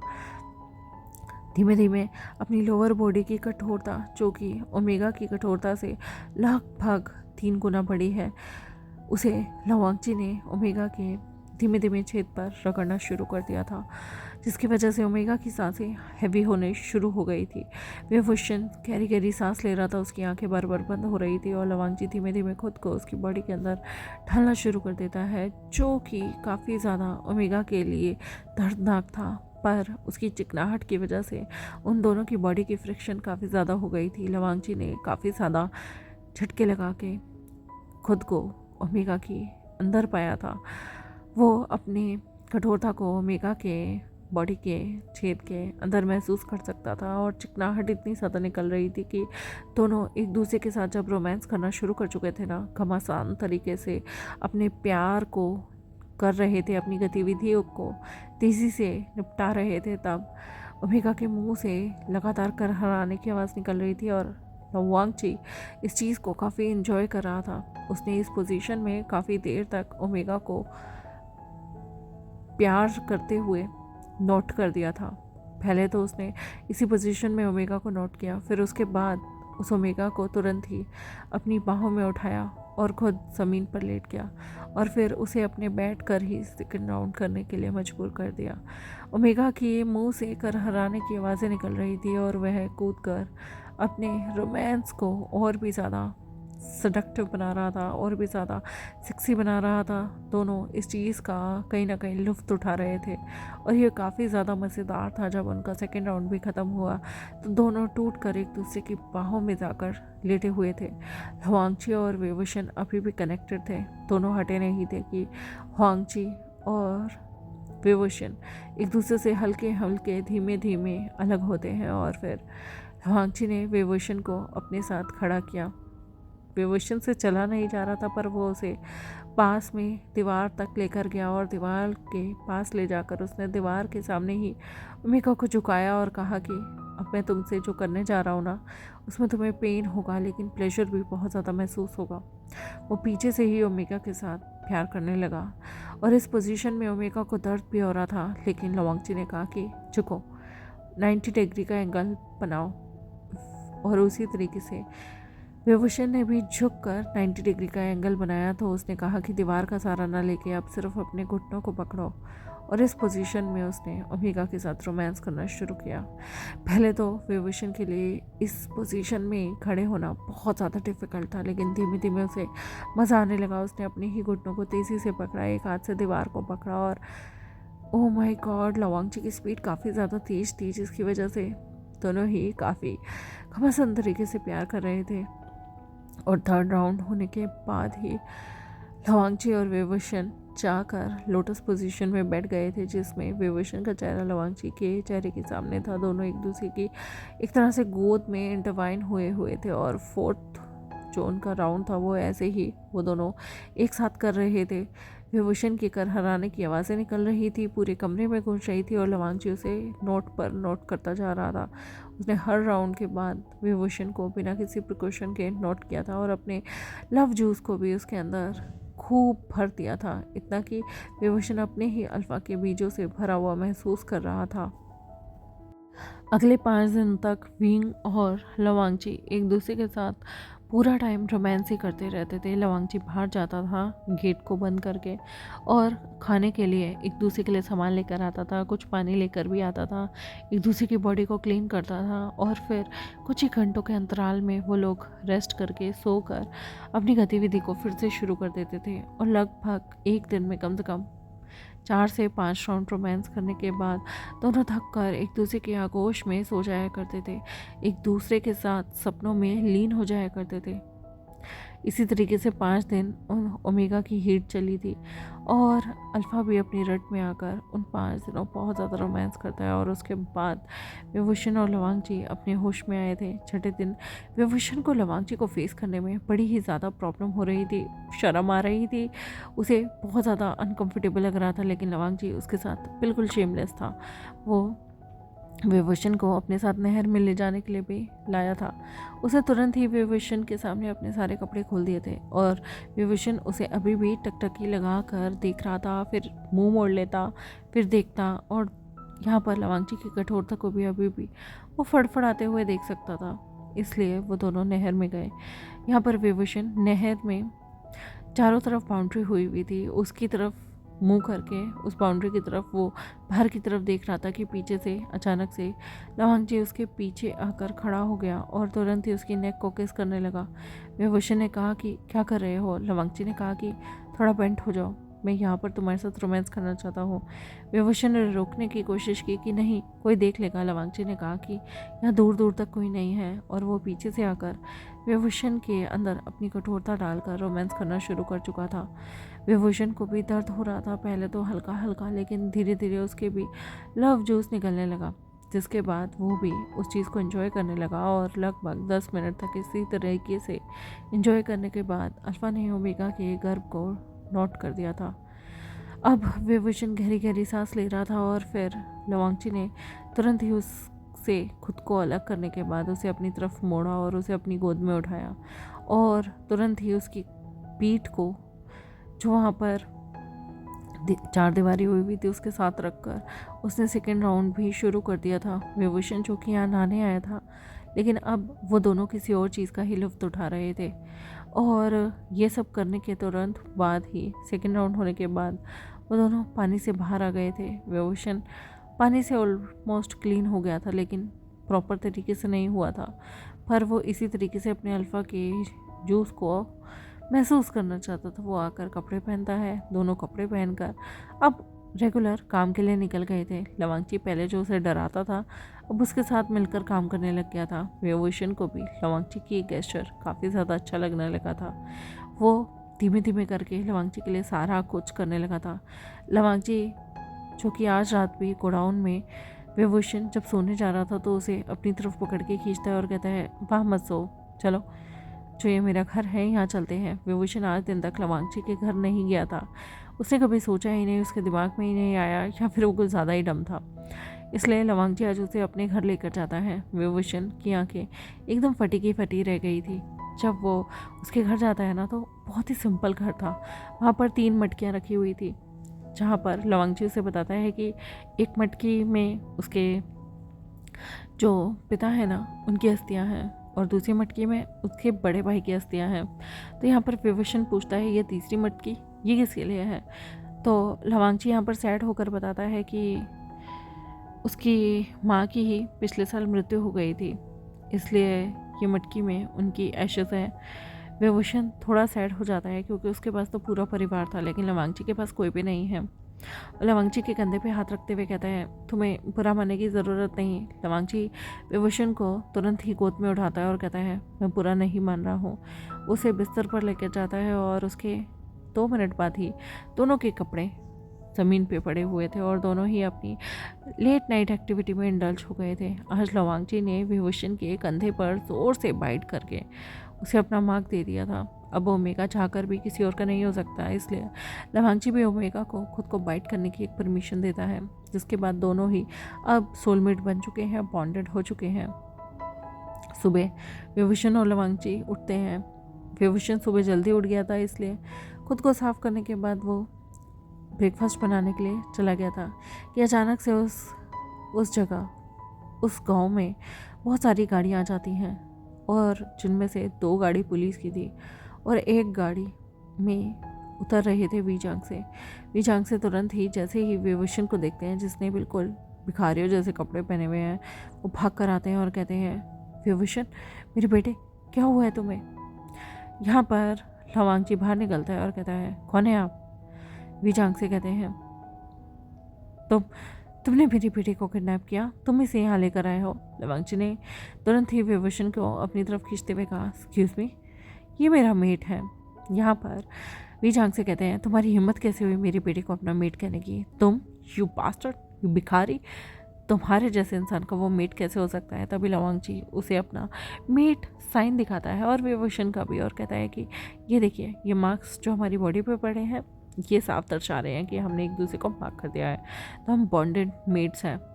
यहाँ पर वीजांग से कहते हैं, मुझे तुम जैसे गरीब लोगों से घिन आती है, मैं तुम लोगों के साथ देना भी नहीं चाहता और मेरा बेटा तुम्हारा कुछ भी नहीं लगता है। तभी विभूषण सामने आकर कहता है, डैड, आपने ही तो मेरी शादी से तय की थी। ये लवांगची है जिससे कभी आपने मेरी शादी तय की थी, इसने मुझे यही बताया है और अब हम मेट्स हैं। यहाँ पर लवांगची का नाम सुनते ही वीजांग से के कान खड़े हो गए थे। लवांगची मुस्कुराया और कहा कि क्यों, क्या हुआ आपको? क्या आपको याद आ गया अपने कर्मों की सज़ा? मेरे पिता की मृत्यु आपकी वजह से हुई थी, आपकी बर्बादी की वजह। और आपको क्या लगता है विभूषण, इसे आपने क्या परवरिश दी थी? पर मैंने इसकी सारी हिकड़ी निकाल दी। अब ये मेरा मेट है और हम साथ रहेंगे। वीजांग से कहते हैं, बिल्कुल नहीं, वो मेरा इकलौता बेटा है, सब कुछ उसके नाम है। लवांगची ने कहा, मुझे गाँव में रहना पसंद है और अगर आपको लगता है कि आप अपने ओमेगा बेटा को यहाँ से लेकर जा सकते हैं तो आप ले जाइए, उसके नाम सब कुछ कर दीजिए, पर याद रखिए जल्द ही उसके गर्भ में मेरा बच्चा होगा। और मैंने उसे काफ़ी बार नोट किया है, तो आप जान सकते हैं कि अगर आपने उसकी प्रेगनेंसी टर्मिनेट करने की कोशिश की तो वो कभी प्रेग्नेंट नहीं हो पाएगा।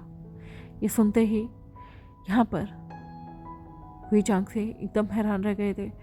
उन्हें समझ नहीं आया ये इंसान कितना शातिर हो सकता है। उन्होंने कहा, मैं तुम्हें बिल्कुल नहीं छोड़ूंगा मेरे बच्चे की ज़िंदगी ख़राब करने के लिए। विभूषण चलो यहाँ से। विभूषण कहता है, नहीं फादर, मैं अपने अल्फ़ा को छोड़कर नहीं जाना चाहता। लेकिन उसे ज़बरदस्ती उसके पिता ले जाते हैं, लेकिन वांगची यहाँ पर कुछ भी रिएक्शन नहीं देता। वो विभूषण को जाने देता है क्योंकि शायद उसके दिमाग में कुछ और चल रहा था। यहाँ पर विभूषण जैसे ही अपने पिता के साथ अपने घर वापस आता है ना, पहले तो वो अपनी माँ से मिलता है, इमोशनल हो जाता है, लेकिन उसे तभी अपने जो मार्क था ना, जो उसका बॉन्डेड मार्क था, उसमें जलन होनी शुरू हो जाती है क्योंकि उसे ऐसा लग रहा था कि उसे अपने अल्फ़ा के पास वापस जाना चाहिए। विभूषण यहाँ पर अपने पिता के घर में तो आ गया था, पर उसे कुछ भी अच्छा नहीं लगने लगा था। लोग उसके लिए बहुत सारा खाना लगाते थे, पर उसे अब इस खाने की कोई चाह नहीं थी। वो दिन रात विभूषण लवांगची को मिस करने लगा, उसका जो बॉन्डेड मार्क था ना, उसकी वजह से, और साथ ही साथ धीमे धीमे उसकी प्रेगनेंसी जो कि उफान पर आ रही थी। लवांगची ने उसे काफ़ी बार नोट किया था, जिसकी वजह से वो प्रेग्नेंट था, वो भी ट्रिपलेट के साथ। लवांगची से दूरी विभूषण को एक तो बीमार कर रही थी। विभूषण वहाँ पर लगभग 1 महीना रहा, जिसमें वो अचानक से अपने आप में अपने अल्फ़ा के लिए सिकनेस महसूस करने लगा था और उसे उल्टियाँ होती थी और उसके जो बच्चे थे ना वो भी अपने पिता के लिए क्रेविंग करते थे। विभूषण ने अपने पिता को काफ़ी बार बोला कि वो वापस जाना चाहता है, पर उसके पिता ने उसे डांट धमकाकर कमरे में बंद कर दिया। लेकिन अब धीरे धीरे विभूषण ने खाना छोड़ दिया था, एकदम लाश की तरह लेटा रहता था, कुछ रिस्पॉन्ड नहीं करता था क्योंकि उसे अपने अल्फ़ा से ना मिलने की सिकनेस हो रही थी। जिसके बाद उसके पिता समझ गए कि अगर उन्होंने विभूषण को उसके अल्फ़ा से मिलने नहीं दिया तो वो मर जाएगा। अब वो विभूषण को उससे अल्फ़ा से मिलने के लिए लेकर जाते हैं, पर वो विभूषण को कहते हैं कि उसे वापस उनके साथ चलना होगा। विभूषण अपने पति लवांगजी से मिलने के बाद उसे गले लगाता है, उसके सामने रोता है और कहता है कि मैं तुम्हारे बिना नहीं जी सकता। लवांगजी उसे साफ कहता है कि तुम्हें रहना है तो मेरे साथ गुसू में रहना होगा, मैं तुम्हारे साथ कभी शहर नहीं आऊँगा। वीजांग से सीधा कहते हैं कि वो अपने पुत्र के लिए जो एम्पायर उन्होंने खड़ा किया था उसे छोड़कर वो कभी भी गुस्सू तो नहीं आएंगे। लवांगजी ने साफ शर्त रखी थी। विभूषण जो कि इन अजीबोगरीब शर्त के बीच में पिस रहा था, उसके पिता दोबारा से उसे खींचकर ले गए, लेकिन इस बार उसके जो ट्रिपलेट्स थे उसके पेट के अंदर वो और उसके अंदर की क्रेविंग जो कि लंजक ले हो रही थी, वो 2 हफ्तों के अंदर इतना बीमार पड़ जाता है, इतना ज़्यादा बीमार पड़ जाता है कि वीजांग से को उसे वापस से गुसू छोड़ के जाना पड़ता है। वो समझ गए थे कि लवांगजी कभी भी शहर नहीं आएगा। उन्होंने बहुत तरले की, उन्होंने नाक तक रगड़ दी थी, पर लवांगजी ने साफ कहा कि मैं एक शर्त पे आप लोगों के साथ वापस से लैंडिंग चलूँगा, अगर आप मुझे मेरे पिता, मेरा भाई और मेरी माँ को लौटा दे तो, और अगर आप नहीं लौटा सकते तो आपको आपकी ज़मीन, आपका पैसा मुबारक हो, पर आपका बेटा उन सबको नहीं अपनाएगा। मैं कहता हूँ कि आप जो भी कमा रहे हैं ना अपने सेल्फिश नेचर के लिए, उसे चाहे तो कहीं चैरिटी में दे सकते हैं, पर हम लोग उस जगह को, उस ऑफिस को, उन चीज़ों को, उस बिज़नेस को कभी हाथ नहीं लगाएंगे। ये सुनते ही वे जंग से रोते हैं और कहते हैं कि तुम ऐसा क्यों कर रहे हो। लवांगजी ने कहा कि इसी प्रॉपर्टी के लिए आपने अपने ही दोस्त की ज़िंदगी बर्बाद कर दी थी। आज उस प्रॉपर्टी को आप हमेशा के लिए अचार डालें, खुश रहें। आपका बेटा यहाँ से दूर मुझसे जाएगा। मैंने उसके साथ ऐसा बॉन्डिंग की है ना कि वो मेरे बिना ख़त्म हो जाएगा, और मेरे साथ वो कितना खुश है। मैं आपको बताना चाहता था कि गरीबी इतनी बुरी नहीं होती जितना आप समझते थे। आपने सब कुछ बर्बाद किया अपने लालच के लिए। देखो वो लालच क्या आपको आपका बेटा लौटा सकता है, और अगर है तो कर लीजिए अपनी पत्नी से दूसरा बच्चा। वीजांग को बहुत ज़्यादा दुख होता है, उन्हें एहसास होता है उन्होंने क्या किया था। वो वहाँ पर तुरंत ही रोने लगते हैं, लवांगजी के पैरों में गिरकर उसे माफ़ी मांगते हैं, पर लवांगजी सीधा कह देता है मैं आपको तभी माफ़ करूँगा जब आप अपने बिज़नेस को छोड़ देंगे। वीजांग से जो कि वापस तो जाता है, पर वो अपने बिज़नेस को छोड़ना नहीं चाहते थे। विभूषण अब गांव में ही लवांगजी के साथ रहने लगा था। लवांगजी उसका पूरा ख्याल रखता, उसके बच्चों का भी, और तो और दोनों गाँव की ही लाइफ को एंजॉय करने लगे थे। विभूषण अपने अल्फा के बिना नहीं रह सकता था और लवांगजी कभी बाहर जाएगा नहीं, इसलिए विभूषण अब लवांगजी के साथ इस गांव में ही रहना शुरू कर चुका था। धीमे धीमे करके विभूषण ने अपने 3 बच्चों को गांव में ही, गांव की ही फैसिलिटी के अकॉर्डिंग जन्म दिया था। वीजांग से जो कि अपने एम्पायर में ही बिजी रहते थे, धीमे धीमे करके उनकी तबीयत भी ख़राब होने लगी थी। वो अपने बेटे से अंत प्यार करते थे, इसलिए उन्होंने उस सारे बिज़नेस को, अच्छे चलते खासे बिज़नेस को किसी और को ही बेच दिया था, और उस पैसे से उन्होंने वापस से जहाँ पर लवांगजी और विभूषण का घर था वहाँ पर अपने लिए एक लग्जरी घर बनाकर वहाँ शिफ्ट हो गए थे, ताकि विभूषण से मिल सके। अपना सारा प्रॉपर्टी, अपना सारा बिजनेस कहीं पीछे छोड़कर वीजांग से सिर्फ अपने 3 जो उसके नाती थे उनके साथ समय बिताना चाहते थे। उन्हें एहसास हुआ कि उनके लालच ने कहीं ना कहीं विभूषण को आज जो ज़िंदगी दी है ना, वो उनके लालच, उनकी बेपरवाही, उनकी कम अकली की वजह है। विभूषण अपने बच्चों के साथ उस गरीबी में भी कहीं ना कहीं खुश था। उसे फाइनेंशियली सपोर्ट हमेशा उसके पिता करते थे, पर अब उन्होंने बाहर जाना, बाहर की लिविंग लाइफ को छोड़ दिया था, भागदौड़ वाली लाइफ को छोड़ दिया था और शांति से वहाँ जीने लगे थे। विभूषण और लवांगजी ने शादी कर ली। 3 बच्चे के साथ, वो भी बहुत ज़्यादा खुश थे। हालांकि लवांग जी कभी भी विभूषण के पेरेंट्स को पसंद नहीं करता था, पर उसने कभी उनकी डिसरिस्पेक्ट भी नहीं की, क्योंकि जो भी हुआ उसे डेस्टिनी मानकर लवांग जी अपनी लाइफ में आगे बढ़ रहा था। और कुछ समय बाद वीजांग और खांगसे सरन, जो कि पहले ही बीमार रहती थी, पहले खांगसे सरन की मृत्यु हुई और अपनी पत्नी के गम में वीजांग से भी बीमार रहने लगे, जो कि उनकी मृत्यु के 6 महीने बाद खुद भी गुजर गए थे। अब वो बड़ा सा घर जो था वो विभूषण के नाम वो लोग कर गए थे। पर लवांग जी धीरे धीरे करके जब देखने लगा कि उसके बच्चों की ज़रूरतें हैं, तो उस बड़े घर में शिफ्ट हो गया था। विभूषण को उसके पिता काफ़ी सारा पैसा छोड़ के गए थे, पर लवांग जी ने वो सारा पैसा गूसू के डेवलपमेंट में लगाया। वहाँ पर जितने भी गरीब लोग थे उनके लिए सुविधाएं, जैसे कि स्कूल, हॉस्पिटल और छोटी मोटी जो भी सुविधाएं थी, जैसे लाइब्रेरी उपलब्ध कराना, बच्चों के लिए हॉस्टल और बच्चों के लिए 3 मील का अच्छा खाना प्रोवाइड कराना, कि गांव का कोई भी बच्चा भूखा ना रहे, उसे माल न्यूट्रिशन की प्रॉब्लम ना हो, वो कुपोषित ना रहे। और जितने भी बच्चों को टीके बचपन से मिल जाने चाहिए, 1 साल से लेकर 10 साल की उम्र तक जितने भी टीके लगने चाहिए वो सारे लगवाने की सुविधाएं करवाई। यहाँ तक कि उसने स्कूल भी जो गांव में बनवाए थे वो सारे कूलर या एसी क्लासेस वाले बनवाए थे।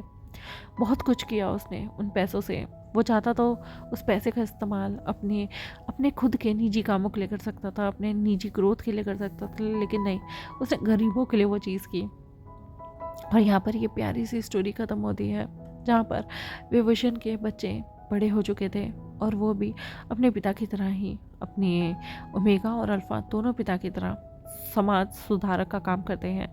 आगे चल के लवांग जी को उस गुसू जैसी सिटी का एक एमपी घोषित कर दिया जाता है और वो वहाँ पर बहुत सारे सुधार के काम करता है।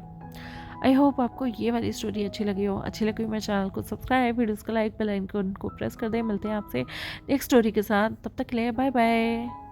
और आई होप मैंने आपके द्वारा दी गई स्टोरी को जस्टिस किया हो। रूही अफसाना, बाय।